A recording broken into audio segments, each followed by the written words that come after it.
Now, the actual client presentation call. Product, people, process, and profits. All right, we're on the phone.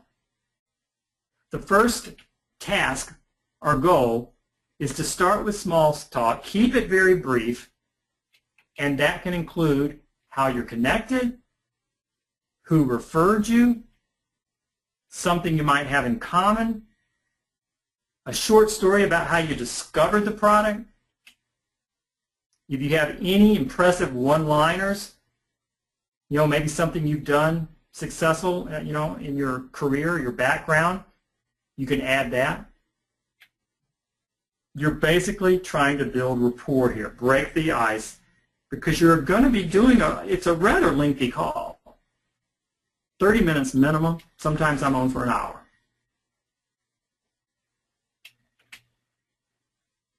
You're going to state your objective straight up front. So listen. I just want to remind you now, we're on the phone call. First I talked about the process, then I talked about how to prepare for the call. Now we're on the phone. Here's my goal of this call. I want to talk to you about your products and selling it in a big way on Amazon. And by the time we're done, hopefully in 30 minutes, you're going to walk away with a whole bunch of specific ideas that will help you sell a lot of product. That much I can promise. And if we hit it off, where you like what I do as much as I like your product, then maybe it might make sense for me to help you directly. We'll see. Now, you need to, this is almost verbatim of something you could say. You just need to rework this in your own words, and then you need to read it 100 times so that it just flows like there's no tomorrow. I work with a group of over 2,000 Amazon sellers, and I'm connected to some of the brightest minds that are pursuing this particular space, Amazon. And I have a very, very specific way that I do it.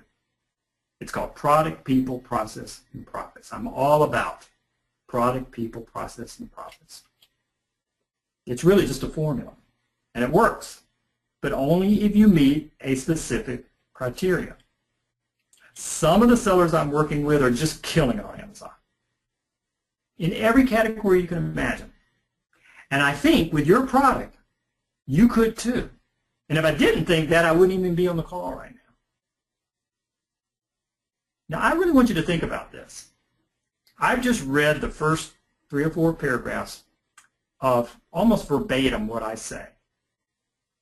Do you know at this point the client is almost already ready to say yes?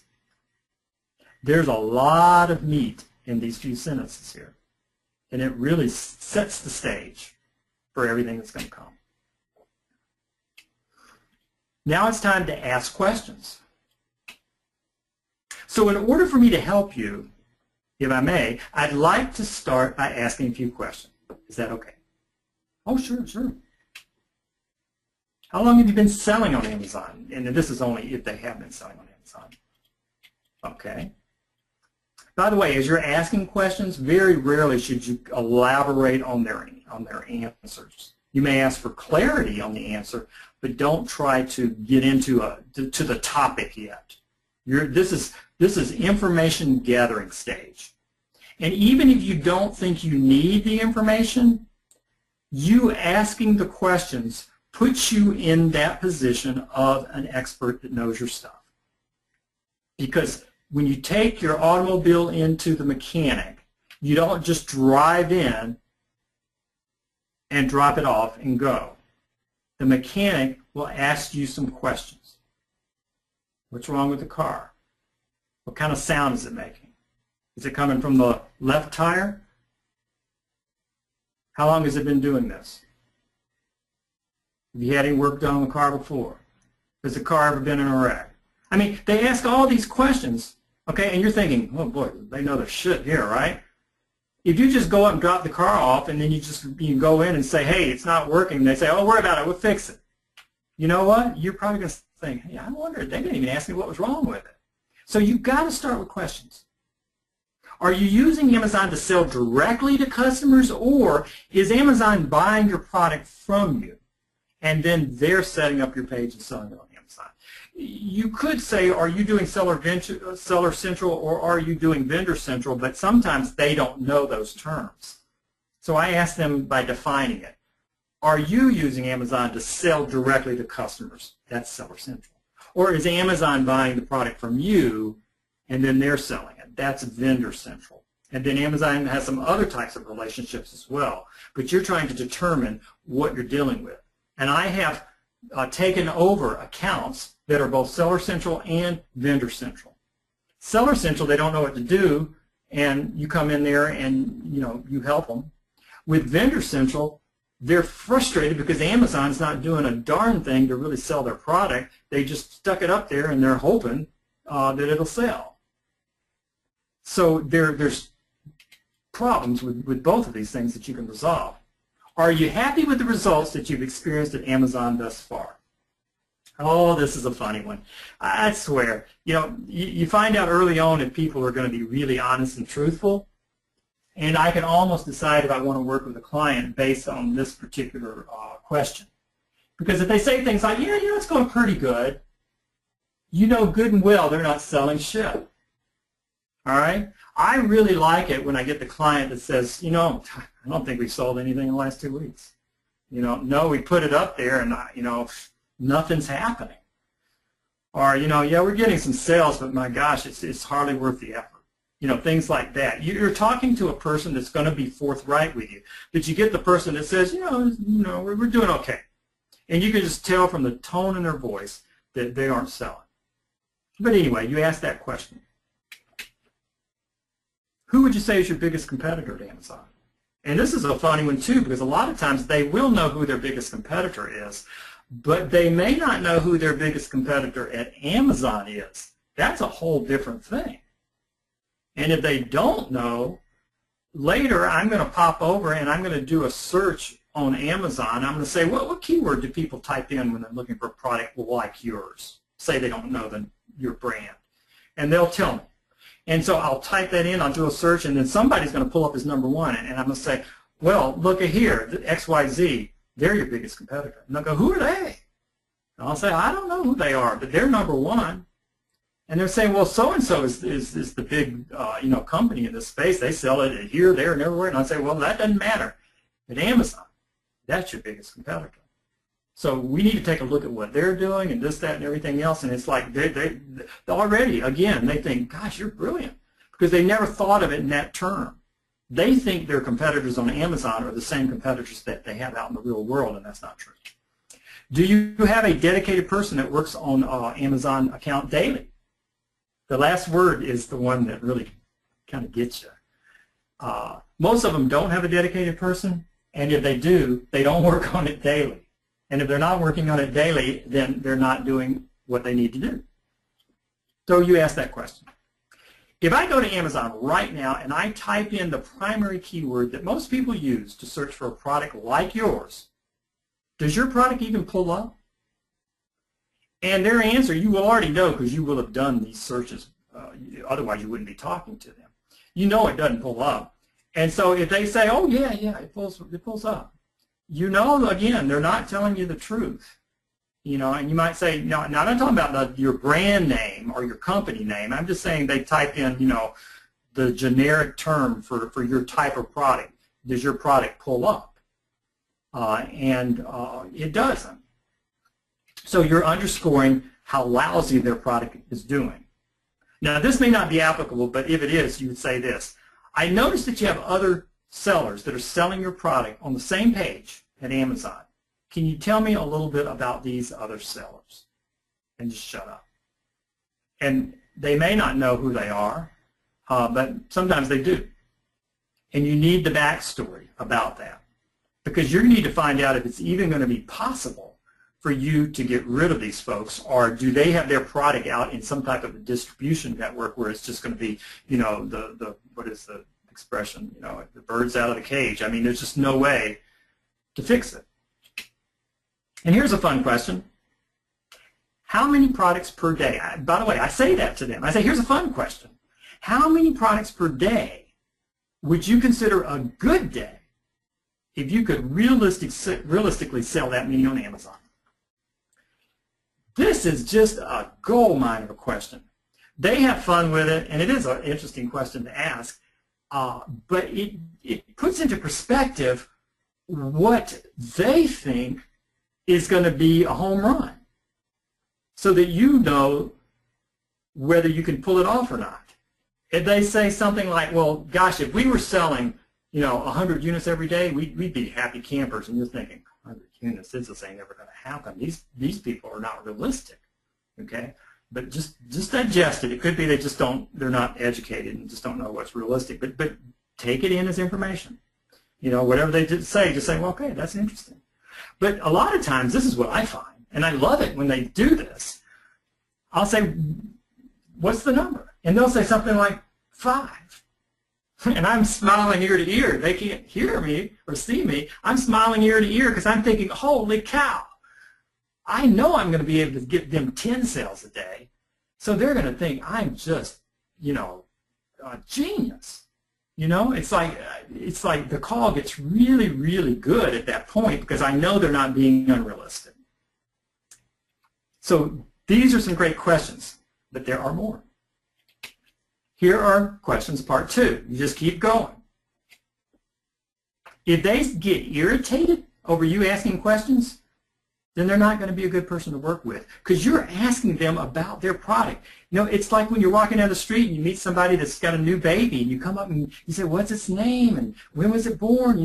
They're usually just eager to talk to you about it because they're proud about it, interested and happy in it. Same thing with products. They need to be like that in dealing with you. If they're not, get out of there. Do you currently have ads running on Amazon? Yeah, we do. Yeah, we do. How's that working out? And it's not working out very good, but you ask so they know. And it's good to know if they're doing it or not because that tells you whether they've been willing to invest some money in running ads. Okay, so that's Amazon. Let's step back a little bit so that I can grasp the bigger picture. Where is it now? In other words, what channel, either online or offline, that you're currently selling your products the most? In other words, what's working for you? Great question. Gives them a chance to brag because they've been sitting there knowing they're failing at Amazon, and now they're going to be able to tell you where it is working for them. And it's really great to hear this part because it tells you whether they have a product that does sell or not. If it's a brand new company, they're not enough into the marketplace to really know, and so it's anybody's guess. But many times, they've been doing this a little bit, and it gives you a feel for things. And they'll say, right now we've got our product on the shelf in some of the grocery stores, or we've got our, out through certain distributors or whatever. They'll tell you what they're doing, okay? And that's great information to have. Now, some people are surprised when I tell them this, but I don't charge a fee for my services. I could, but I don't. Instead, I earn my keep. I step up to the plate on the projects that I feel that I can hit a home run with. And then I do exactly what I tell you I'm going to do. It's all about product, people, process, and profits. And as the results come in, you pay me 25% of our net results. In other words, when Amazon starts mailing you these checks, bigger and bigger checks, you keep 75% and I get 25%. That's typically the way I work with clients. Sometimes if it's a particularly challenging or competitive product, I'll require more because there's just more work I got to do. But I don't think that we're looking at that in your case. And by the way, I'm talking about Amazon only. You can do whatever you want, anywhere you want. I'm just talking about Amazon exclusively. That's what I'm focused on. So I tell them my commission rate and how I get paid in my questions.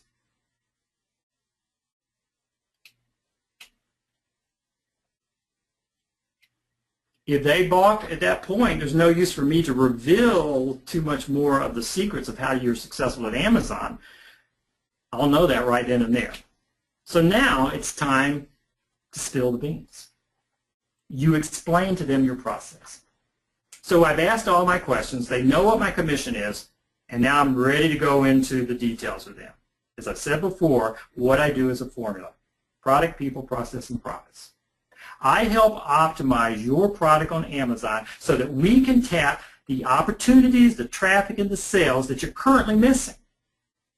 And I work with people in a very specific way, including your team, where we'll work hand in hand, and our Amazon customers, where I'll increase exposure, demand, sales, and 5-star reviews. And I'll also tap the collective knowledge base that's required to pull all of this off. And I do this from many other people that I work with. I work with a group of over 2,000 Amazon sellers, and I do this on a daily basis. All of this combined is important, but it's the process that ultimately gets us where we want to be and leads us to the level of profits that I know that we both want to get to. And quite frankly, it's there for the taking. If we do this, the profits are there for the taking. It's doable. Does that sound good? You'll get a yes every time. Yes, sounds good. Tell me more. Here's the process. If there's a trick to succeeding at Amazon, by the way, leave the word trick in there. Everybody wants to know the trick. If there's a trick to succeeding at Amazon, it's this. Amazon customers find products to buy mostly via Amazon's keyword searches. They go to Amazon, type in a keyword, click the button, and that's the way they find products. Amazon doesn't care what you sell your product for. In other words, if you discounted your product to $1, or if you sold it at half price, or if you overpriced it, to Amazon, it's just a unit sold. That's it. Now, when it comes to ranking your product at Amazon in the search results, Amazon looks at two things. The keyword that the customer typed in and the product that has sold the most units that's related to that keyword. That's what Amazon's looking at. This means that if 100 people typed in green widget, and there were 1,000 green widgets on Amazon, and there probably are, your green widget would only show on the first page if it was one of the top 16 green widgets, in other words, counting all the units sold to all the customers that had used that same keyword. If you had recently sold 100 units at $1, and your competitor had recently sold 10 units at $10, even though you both just sold $100 in revenue of stuff, your green widget would be number one. Because you sold more units. And if your product is prime, meaning that free shipping is included, and everything else looks good, your images, your title, your bullet points, your description, and you've got some good reviews, you're likely going to get the sale even if your price is higher. Their mind is, I mean, the gears are spinning in their head about this time, and it's just like they're going, holy, you're kidding. That's the way it works? I mean, that's what's going on in their head. So let's keep going. When an Amazon customer searches, they typically search using the default all categories method. They just go to Amazon, pull up the page, type in a word, click the button, and go. And that happens to be the all category.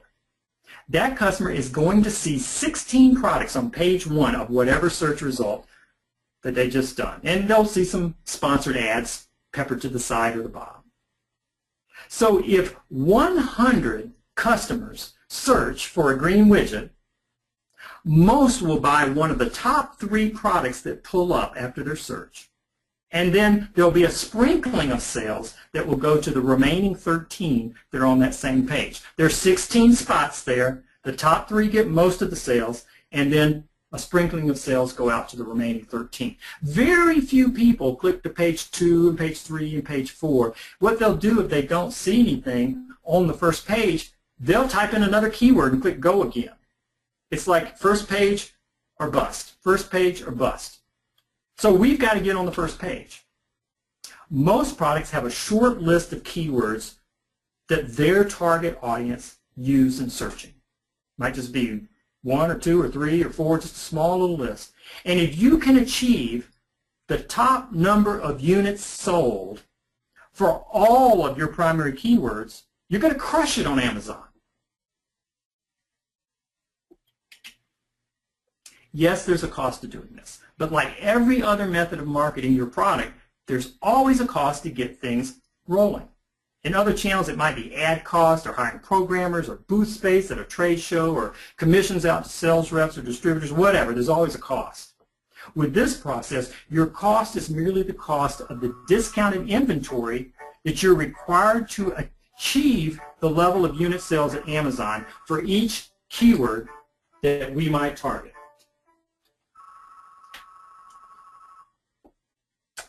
This is clicking in their head. Even if they don't quite understand it totally, they will catch enough of it to know that what you just said is gold. And to do part of this process, we need to focus on only 3 things. You'll also notice that my verbiage changes as I talk to them, and you begin to always say we, our product. We do this. In other words, you become, it's like as if though through your language you move to their side of the table. You're already their consultant. And to do this part of the process, we need to focus on only 3 things. And you're being very specific. People love it when you do that. You can have, you know what's so great about doing it by phone is you can have all of these notes right in front of you, and you can just read it. You need to really practice it so it doesn't sound like you're reading it, of course, but you can't just have your notes there and read through it. It's funny because as I read this to share with you how to do it, I don't ever have notes anymore, and I can just get on a phone call and it just comes out naturally, and it may not flow exactly as what I'm doing here, but the essence of it is always there, and I can just wing it better now, having done it so many times. But anyway, let's go on here. The 3 things that we're going to focus on are this: giving away or promoting out through Amazon enough inventory to achieve our goal. That's one thing we're going to focus on. The second thing we're going to focus on is making sure that our buying customers are typing in the keyword phrases that we want to target immediately before they buy. That's a kind of tricky thing to do, and I can help you a lot there, but that's really important. People type in the keyword, find your product, and buy it. Amazon gives you brownie points. Number 3, get a good percentage, maybe 25% of these customers to write a product review. So we're going to focus on those 3 things. We're going to promo certain product out to achieve our goal by getting enough unit sales done to beat our competition. We're going to make sure that the people who buy from us using these promos or promo codes type in the keywords that we're interested in moving up the ranks on, and then we're going to get a certain percentage of these people to write a review. We'd love to have them all write a review, but as long as we get a percentage, that'll be good. Then you ask, is this making sense to you? Now, it all sounds simple enough, but it's a daunting task. You say that to them, but I'm still talking to the client. I know all this sounds simple enough, but it's a daunting task. Here's the question. How do you find 100 or 200 or 300 people to deep discount your product to in a given week? After you give your product to your mother and your brother and your friends and your staff and whatever, you know, you've got maybe 20 units out there, but we may need to do this for 100 or 200 or 300. I can help you with that. How do you get that many people, even if you have the people lined up? How do you get them to go to Amazon, type in the exact keyword phrase that you're targeting before they buy? I can help you with that too.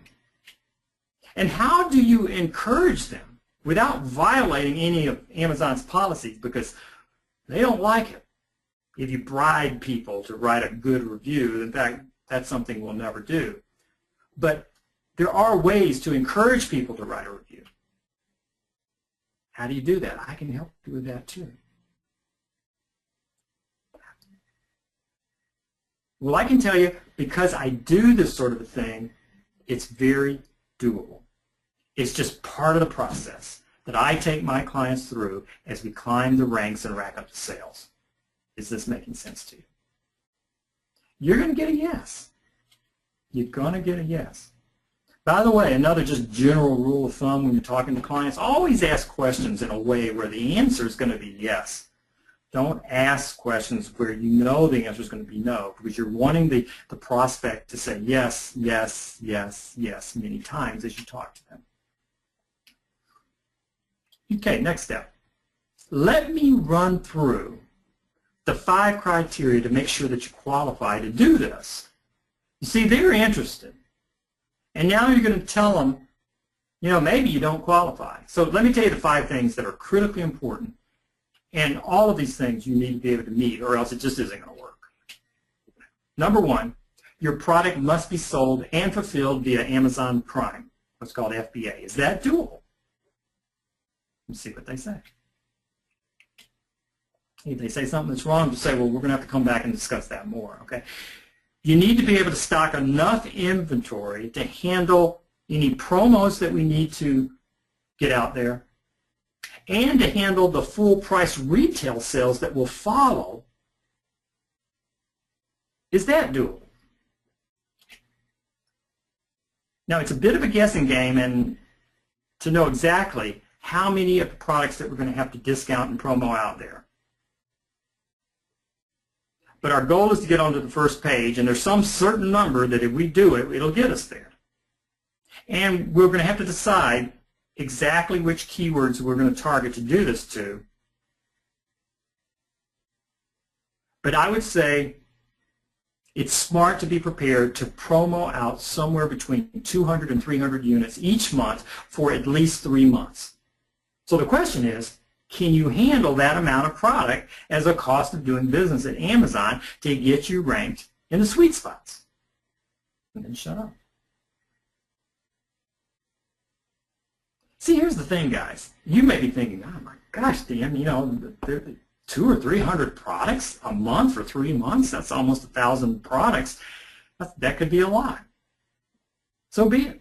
If they can't do it, then you just go find another one.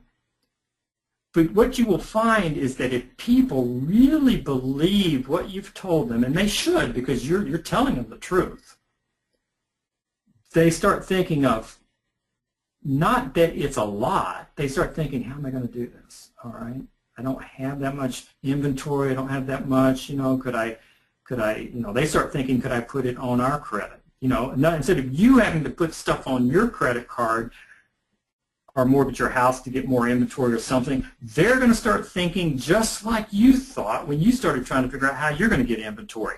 You're just shifting it over to them. They want to do this as much as you wanted to do ASM. I hope that sunk in.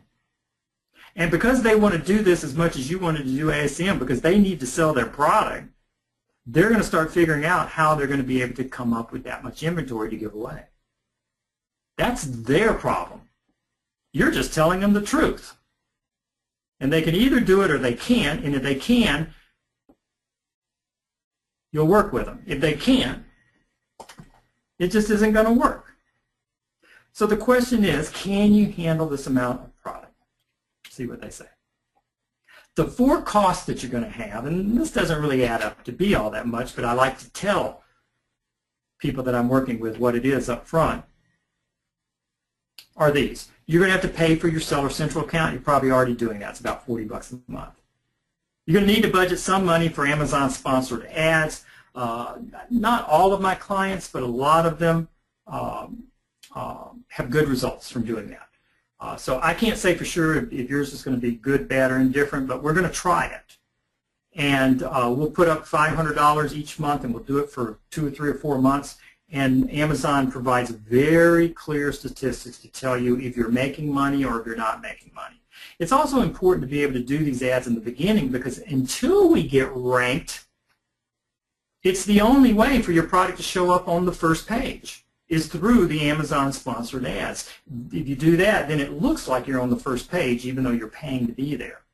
And really about $500 a month is going to be enough.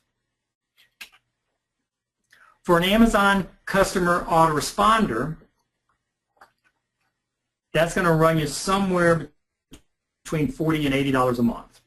And we need that to do follow-up with our customers. It will increase word of mouth. It will increase reorders. It will increase sales of the other products that you have. And it's highly recommended that we print up some insert cards, or maybe we'll do package stickers. I'll talk to you more about how that works, but this will be included in with your product, and this will increase reorders, reviews, referrals, what I call the 3 R's. And of course, as the sales start rolling in, you keep 75%, I get 25% of net. So now they know what their costs are. It's not that much. And if you really think about this in the big scheme of things, they discount some product, maybe, you know, $200 or $300 a month for a few months. They've got some really very small, I mean, $500 a month here, $40 here, $80 there. That's not much. They have to pay for that. And then they're going to pay you the 75%. And again, I'm sorry, the 25%. And again, always just state what you charge very matter-of-factly. It's just, that's what it is, all right? It's like when you go to the store and buy a carton of milk. It is what it is. You don't go in there and go, well, you know, geez, you know, they're charging too much. Maybe I could negotiate them down and all that. You just say it like what it is.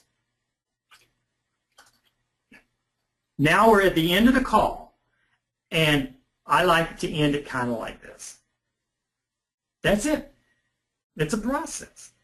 It's like making pizza. You start with a little dough and you roll it out. You put the right ingredients on the top, and before you know it, people are eating it up. It's just a process. I mean, you have to agree that this is pretty exciting, right? And they're going to go, holy cow, yeah, it is. Is there anything that I've covered that would cause you to hesitate in pursuing doing Amazon this way? And see what they say. When do you want to start? This week? Next week? Let's do it. I mean, you can close it right then and there, but if it doesn't work out, or if you just get this feeling that they're not ready to say yes, then you don't necessarily have to ask. I have this here on this screen because you could. If they're just like going, you know, salivating, go ahead. But if you're just getting the feeling that you think they need a little time to think it over, or maybe they have to talk to their board, or maybe there's a partner or something they have to talk to, then don't try to close it. You can just end with, is there anything that would cause you to hesitate about pursuing this type of process? And see what they say. And they'll say, no, I mean, you've explained it really good. Great. Great. Now, here's the actually I said contact trick. It's actually the contract trick. Okay, the contract trick, hard to say. You then send them the entire process. And guess what, guys? You're not going to have to type it up because it's in your memory area. You'll send them pretty much everything that I just got through showing you on these slides. It's slightly modified to work as a document or as a summary. And you may have to tweak it depending on the variables you're dealing with a particular product or a company or what have you. But you're going to have the whole template you know, to work from. So you'll start the document with this. In other words, you're sending this out to them after you've had your sales call, your opportunity call. In this email, you'll find great detail on what we chatted about. So much so that it can form the basis of our working agreement if you like. Please give it a read. If you agree, just confirm back. If you have any questions, please reply or let's chat again. Then you insert the entire process here. That's in your member area. You can get it right now. When you get it, I've got it in PDF, Pages for Mac users, and also Word. When you get it, just go through and insert your name and their name in certain places throughout the document. Read it all, and you can kind of play around with the verbiage to make it fit you or your situation or them or their product and what have you. So you'll adjust it a little bit. And then at the end of the document, it'll end with this. The need for a contract is up to you, Tom. I will work diligently regardless. Some of my clients prepare lengthy contracts that only the lawyers can understand. And others work with me on an email and a handshake. If you confirm what's in this email is acceptable to you, then this email can form the basis of our agreement and we can get to work. If you want something more formal, then you may have your attorney draft something based on this email, and then we'll get to work. You see what's happening? You're telling them, look, everything that I'm going to do and you're going to do and how much you're going to pay me and everything is in this email. The entire process is right here. We've talked about it. Now you've got it in your email. If you just want to respond back and say, hey, this is great, I'm good with it all, then I'll go ahead and get going with you. If you want to have a contract, take it to your attorney, take this email to your attorney, and they can draft some up. That means they're going to bear the expense of it. They're going to come back with this thing. They're going to present it to you and whatever. You know, I've had several clients do just that, and so I end up with, you know, they're all kind of similar, but that's a good way to get the contract done and have them have to pay for it. And then I'm not saying that you shouldn't use a contract. I'm not saying that you shouldn't go to an attorney. I'm just saying that if you're, if you're a little bit less structured, what's the word? This may be good enough for you, because here's what it is at the end of the day, and I've been through many lawsuits. But what I found in lawsuits is the fact that if you have something confirmed in an email, it is as solid as a signed contract. That's what I learned in 2 very significant lawsuits. In fact, I even had cases where there were contracts signed, and yet it was the emails that overrode what was in the contract. Because it's like no matter what's in the contract, it's what you're doing on a day-to-day basis that forms the essence of the agreement. And if they look at the emails back and forth and whatever, I mean, if you wrote in a contract that they were supposed to pay you 25%, and then they sent you an email later that said they were going to pay you 30%, and you said, oh, great, I appreciate that, and then they started paying you 30%, and you went on down the road like that, the fact that it said 25% in the contract would almost become a moot point. Because what's happening is that they've communicated you through email, it's in writing, and they've actually acted upon that and actually done it. And so therefore, what I'm saying is that an email confirming all of this is almost as good as a contract. So I'm not an attorney. Please discuss this with your attorney. They're probably going to tell you got to have a contract because that's the way they make their money. But I also feel this way about these kinds of deals. I can do deal after deal after deal after deal, and I don't care a lot if I lose one. Because if I lose one, it's probably because it wasn't working out anyway. And nothing I have in this contract is going to save that kind of a deal in the first place. And I pick people based on whether or not I feel they're going to be, trustworthy. And I know you can't always tell on a phone call, but, you can kind of tell. And it's like you just go ahead and you jump in there and you start doing it, and you do have something in writing. You've got this agreement. It says in writing that if you want to just do this thing by confirming the email and a handshake, that's okay with me. We'll consider that our deal. That's in writing, you know. So there's a lot of latitude here to go very legal or to keep it casual. That's up to what you want to do. But this is the way I do it. And in every contract that I'm in, it's always been the other party that provided the contract based on my bullet points of my process. I've never gone to an attorney and said, here's what I do. I'm a consultant, and I need you to draft a contract so that I'll have something to give to people when I try to, you know, get them into a deal. I've never done that. I'm not saying it's a good, bad, or whatever, but I've never done it.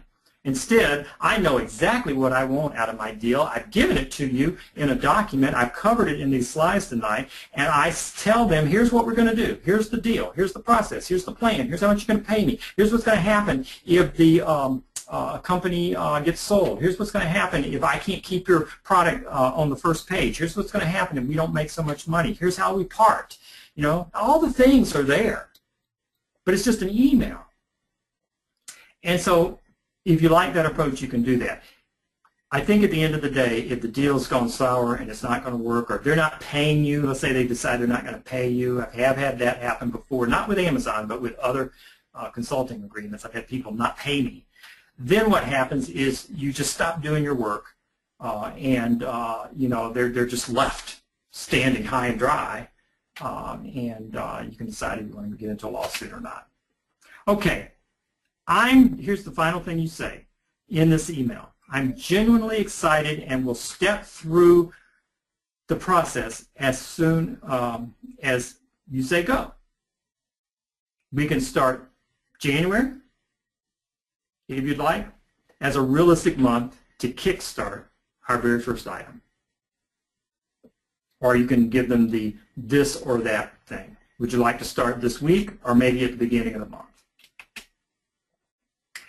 If you look in your member area, you'll see that there is a 10-page template that is the follow-up email that you would give to the client after your call.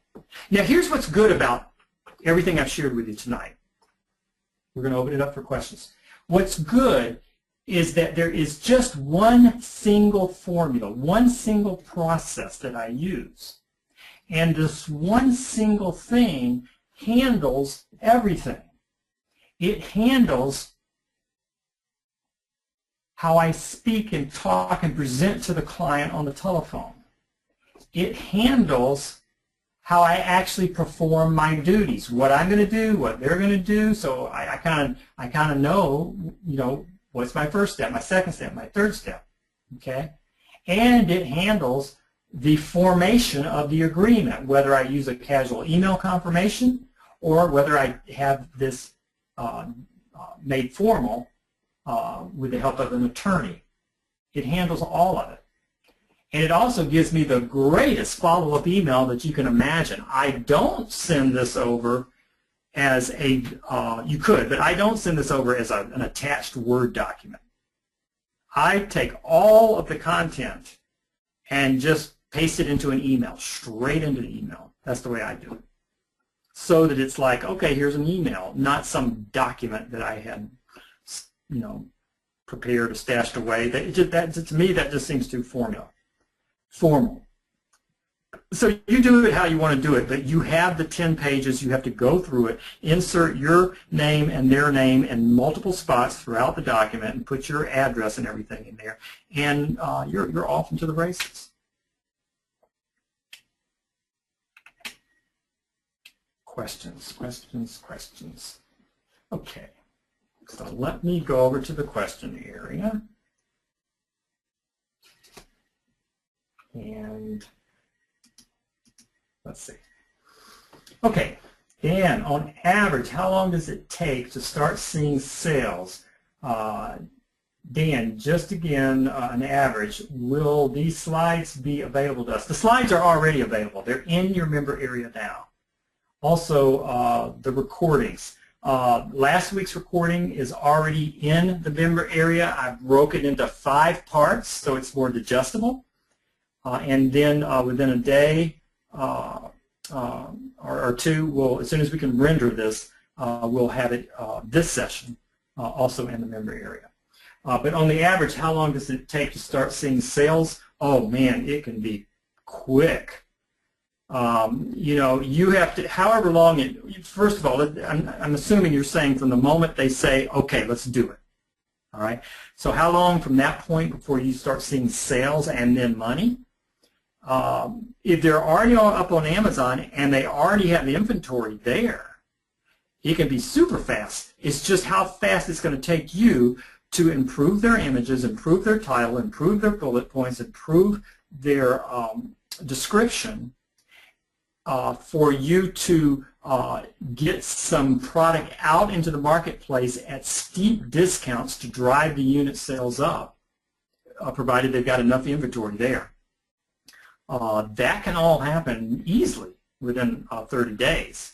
And then Amazon pays every 2 weeks, and it says in the agreement that they will pay you once a month. Now, you could change that if you wanted, but it's just too challenging for them to cut checks every 2 weeks in most cases. So I tell them, look, you're going to collect every 2 weeks from Amazon, but you can pay me once a month. So you might have you know, 30 days before you start getting some sales and before you start to rack up money in your account. And then it'd be another 30 days before they probably mail you your first check. So anyway, I would say realistic is 2 months to 3 months.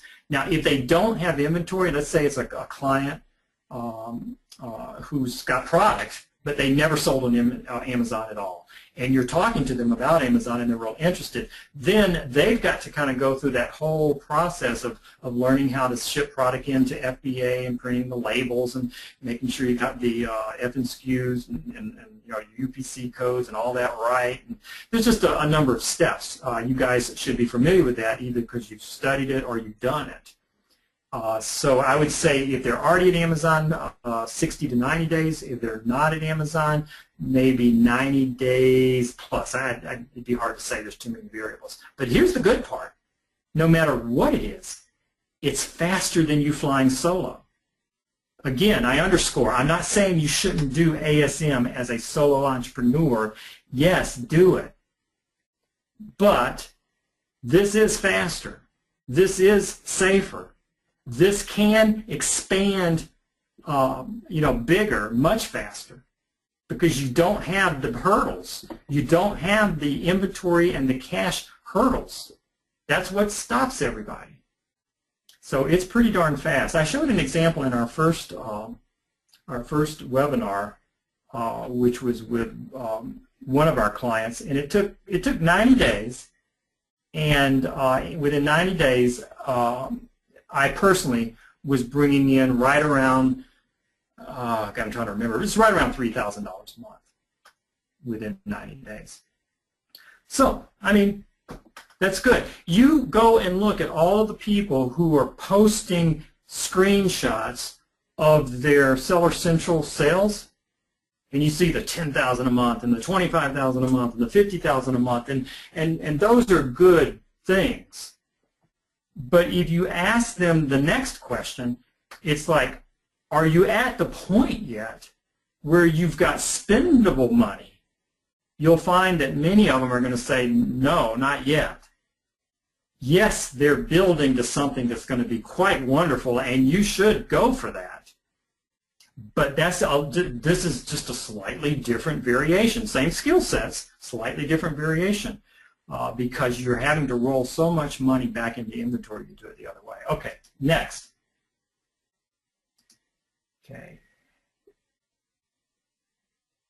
Okay, have you ever been in a situation where you haven't used a contract and the client refuses to pay you? Not with Amazon, but I have in other consulting agreements. And here's what I found. Whether you've got a contract or you don't have a contract, you got a problem. And you've got 2 choices.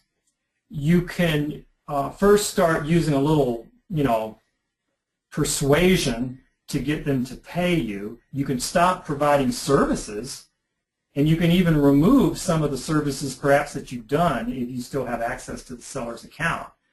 I'm not saying go in there and destroy their listing. That's not what I'm saying. But if you've provided images, if you've provided, your custom craft work, and they're not paying, then they should not be able to keep it. Okay. But here's the thing: your only choice is either to forget it and just move on, or pay an attorney a bunch of money to go in and sue them, and it's going to take you a lot of time, a lot of anguish, and a lot of money, and it's probably not going to be worth it. What I would recommend, personally, this is what I would do. I would call them, speak to them if that's possible, and see if you can resolve it. I would let them know up front that there are certain assets that they are using of yours and that you need to remove them if they're not going to pay. Just don't go in there in the middle of the night and start doing stuff. Just tell them that they're using certain assets that you've provided as part of your deal, and that you're going to remove them because they're not paying, and that maybe it's best we just part our ways and settle up. And if they're really obstinate, offer to settle up for a discount of what they owe you. If they owed you $3,000, just say, hey, look, it isn't working out. If you'd like, hey, just send me a check for $1,000. And I'm out of here. In fact, if you go ahead and just pay me $1,000, I'll leave up my images and all the work I've done, and we'll just part our ways. Long story short, it's easier just to walk and take with you what you can than to fight them and just go and get another client. But I have never had a client do that with Amazon. I had those experiences outside of Amazon. Okay, next one. Is this doable from overseas targeting the U.S.? Oh, absolutely. I don't see any reason why it wouldn't be. As long as you're able to do all of the things that I went through in the process from where you're at, then you're okay. And I assume you're talking about working with a client in the U.S., selling it through Amazon's U.S. Store, but you're out in another country. That would work fine. Or you could do it at the Amazon in your country. Let's see. Do we learn how to make customer search on keywords on ASM? Yes, you do. There's a tool for that. It's the ASM linker or linker tool or ranker tool. I forget what they call it. That is something that you do not reveal to your client. You let them know in general you have tools and ways to get this done. That is the one part that is a complete mystery. They will not be able to figure it out. They will literally think, gosh, I'm going to have to get 300 people, go to Amazon, type in this keyword, find my product. They see that as a really big mountain to climb. And they won't really know how you do it. But you can just tell them that you have technology that will facilitate that. And that you'll be able to make it much, much easier. Now, once they sign the deal, at that point, you can then reveal to them how it works. Because even though they would then know how it works using the special link that plants the keyword, they will not have access to the tool nor even know how to get the tool. So you still are controlling a large part of the deal just through that link tool. That's a very good question. Thank you. How much longer is this going to be? We definitely will be off by tomorrow at 2:30. Okay, is this available in PDF? Yes, it is. Terrific, Dan. I am now more focused for my first product on Amazon regarding keywords. Great. All right. If there are more, yeah, the ASM ranker tool, somebody gave me the name. Thank you. Do you have any experience yourself with European companies? I don't yet. This just hasn't happened to be. I have some that I'm working on that are in Australia. I haven't closed them yet, but okay. Questions. If you have any questions, please put them in. Okay. By the way, if you know anyone that's interested in signing up for this program, I have a number of people saying, Dan, don't sign anybody else up. We don't want anybody else to know. I understand that. That's why I almost didn't teach this course. But if they're interested, they can go to AmazingLoophole.com, or even better yet, they have opened this up for other ASM members. Many people on the call received it as part of your bonus sign-up, but we've just opened it up for some of the other people who joined ASM a while back, and I forget, it's about $299 for the whole program. It's a good buy. But let people know so that they get signed up, because they only, I kind of had to twist Will and Jason's arm because they were just going to leave this as the beta program just for the people in ASM4, but they decided to open it up for a couple of days where other people could get in, and it will close, I think Tuesday, no not Tuesday, Thursday. It'll close Thursday at midnight, and they can find the link in your Facebook group to go straight there, or if they want to go to AmazingLoophole.com, they can do that as well. The best way would be to use the direct link that's in your member area. Okay, just a couple more questions, and then I'll let you guys get on with the night. Okay, are these webinars that are included with ASM4 the course, or is this the precursor or lead generation to a separate course or set of trainings? Oh boy, wow. No, this is the course. I couldn't imagine anybody sitting through everything I went through last week and this week and it just being the precursor to something else. This is it. The only thing that we might offer is I will, and I haven't decided if I'm going to do this yet, I might be offering to do the sales calls or the opportunity calls for you. Where you would just pay me like a consultant fee for access to me over the course of months or a year or whatever. And then whenever you have a client, you just make an arrangement, I get on the call, and I close the deal with you. And I'm pretty darn good at closing these deals. So we haven't decided on that yet. If you're interested in that, you should definitely go to AmazingLoophole.com and put your name in the opt-in box if you're interested in one-on-one consulting where I would help you close the deals. Now, if I close the deal for you, you get 100% of the deal. I don't get any part of it. I'm not trying to get any part of your deal. You'd just be paying me a fee for my service, and my service would be getting on the phone and explaining this whole thing to your client, getting them really excited. And I can say some things, obviously, that maybe you can't say, and as a result, that might help close the deal. I've closed almost every single deal I've ever got on with. You know, it's extremely rare for me not to close one. And I have a lot of fun on the ones I don't close, because then I watch them. This sounds a little wicked, but I watch the people that didn't want to do the deal with me. I watch them on Amazon, and it's a riot, because they're failing, they're not selling, they're getting bad reviews, things are just going really bad. I'm talking about people that have good products. I wouldn't have been on the call with them if they didn't have a good product, but for whatever reason, they just thought they could do it, you know, on their own. And it's just kind of wickedly fun to watch them and see how it goes. So anyway, that's pretty much it for this evening. I want to thank all of you for joining me. Please, if you're interested in any type of private consultation or help with your calls, go to AmazingLoophole.com. If you felt what I've shared with you tonight and last week has been exciting and helpful, there have been some people that told me that it's going to change their life. There have been other people that said, I heard 3 hours of fluff. You know, I really don't care. This is a gold mine for me and for a handful of people that I've shared it with, and now it's going a little wider because we have this training. And for those people that get it, hey, great. You're going to make a lot of money. If you don't get it, no big deal. Just keep doing ASM. You can make money that way too, or you can do both together. But if this has excited you, tell other people on Facebook, because there's an opportunity for only the next 2 days for them to still get into this program, and I think it's only, I don't remember, but it's less than $300.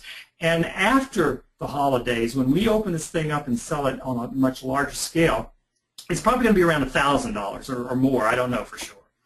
But right now, it's a good time, so do share it with other people on Facebook.